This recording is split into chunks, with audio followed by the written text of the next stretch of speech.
Continuing on with chapter 4, social development. So we talked about coming into the world, childhood development, a little bit of adolescence, puberty. So we're going to move forward, talk about identity and some of the facets and how we mature throughout the lifespan. All right, so I think we left off here forming an identity, right? So it says a little bit of nature and nurture, but it's a little bit of social context, environmental, where you grew up, who are people you surround yourself with, where you go to school, what kind of social class were you in, all of these different things. Defining an identity is one of the hardest things, challenging things to go through.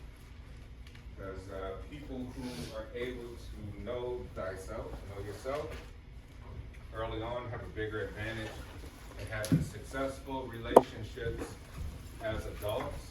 People who struggle to find themselves because, for whatever reason, partially because of denying some of the realities about who they are, will ultimately struggle with other people because they say they're still wearing that shadow, like Carl Jung said, right?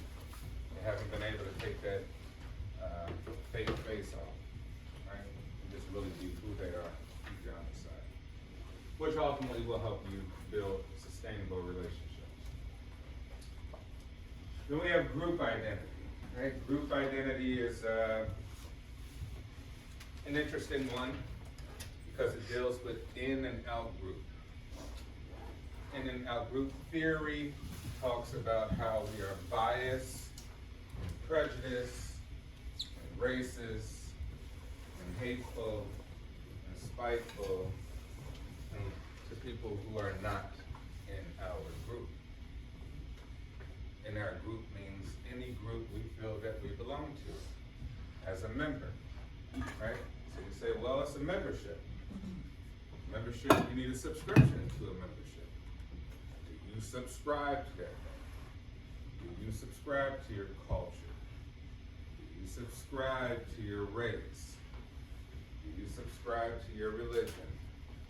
Do you subscribe to anything that society has constructed to classify human beings? Say these are the columns in which you exist. And you say, yeah, I do subscribe. I do all this stuff. I agree, right? So for the people who are in group, you tend to give them more leniency or empathy, right, than people who are not in your group. Right? You become tribalistic. Same crime committed by somebody who is in your group or out your group, you're going to treat them different. You'll give a pass. You're like, oh, okay. This person was going through something. And then the same person on the opposite, in the out group, commit the same crime, you're like, oh, crucify them, right? So we tend to have these innate biases.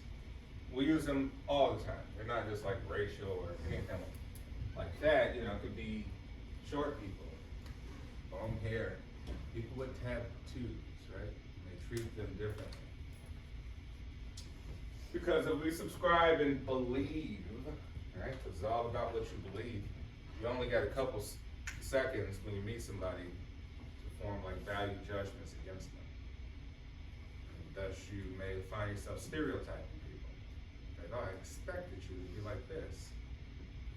You proved me right, you were like that. Or you proved me wrong. You're completely different than what I expected. Based on what I saw on the news, social media, what I see, right? We place all these assumptions on the people. But very simple. You're either in our group or you're out. In and out. It's like teams, right? You want your team to win. You support them no matter what. No matter anything they do, you still support it. Right? You're Republican. No matter anything bad, you'll keep supporting. Democrat, no matter what bad thing happened, you support it. You've subscribed to the membership, and you say, yeah, okay, I'm a team player. So group identity. Who are you in a group setting? right? And that reflects to what social identity. Social identity is all the larger ones, right? Society will describe you as black, white, Hispanic, female, male, poor, rich, educated, uneducated, all these different things, right? And then we're going to talk about how it relates to intimacy. At some point in your life, you're going to have to, you're not going to have to, but at some point in life, you will probably have some romantic relationships. You may want to start a family, you may want to get married, right? You want to have meaningful, long-lasting relationships. Or you may not want to have them. You may want to have just casual relationships for the rest of your life. But even if you're casual, there's still some form of intimacy there, right? So how all of these identities shape our future relationships with people, or even our current relationships. All right, parent and peer relationships, right? So we talked about how, okay, you're a teenager and now you're getting most of your information or influence from people your age, right? Like I've listened to my mom and dad long enough. Thanks, but I'm kind of more interested in what they're talking about. Right? The social forces, social proof. In which case that tends to drive us to be a certain way. Let's see. Parent-child arguments, those are big in teenage years, right? Because we think that parents don't understand us because of either we think there's some sort of generational gap and they just completely don't understand. And so we do things in secrecy thinking that our parents would never did that, never have. There's a huge disconnect because we're still new to some of the things that we're doing, and we think may think they're taboo or bad, but we fail to realize that we all kind of share the same stuff growing up, right? The same activities. We either partake in those activities or we don't partake in them. So it leads to a lot of arguments around teenage years, lots and lots.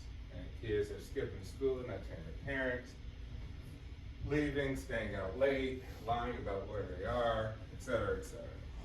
It's all to sort of mask and hide the innocence that we think our parents view us as, right? These innocent beings.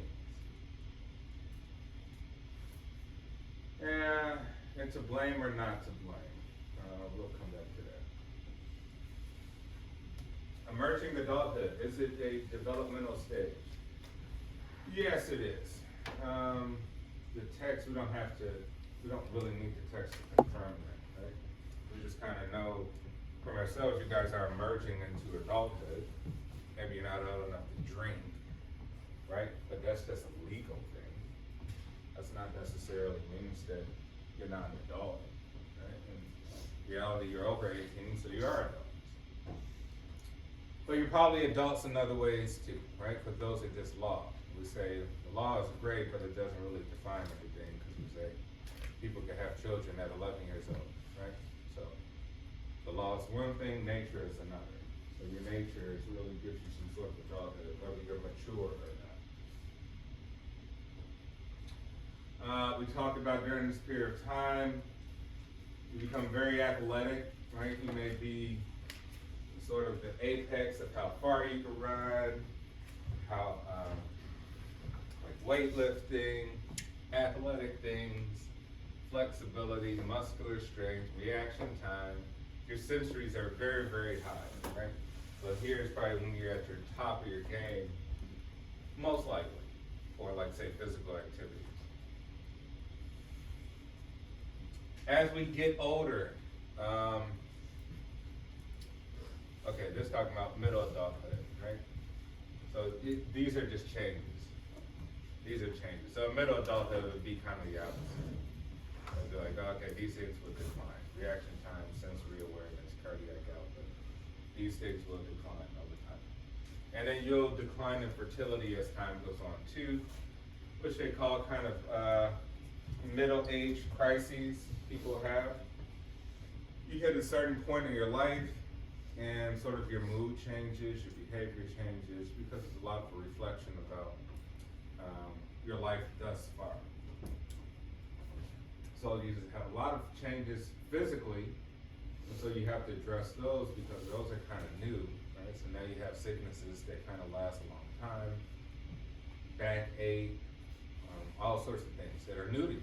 You're like, hey, I've been pretty young, nothing's really bothered me all this time, and I got all this stuff that's bothering me, right? So mentally it's taxing on you, so you have to address all these things. In which case it can affect relationships with intimate partners.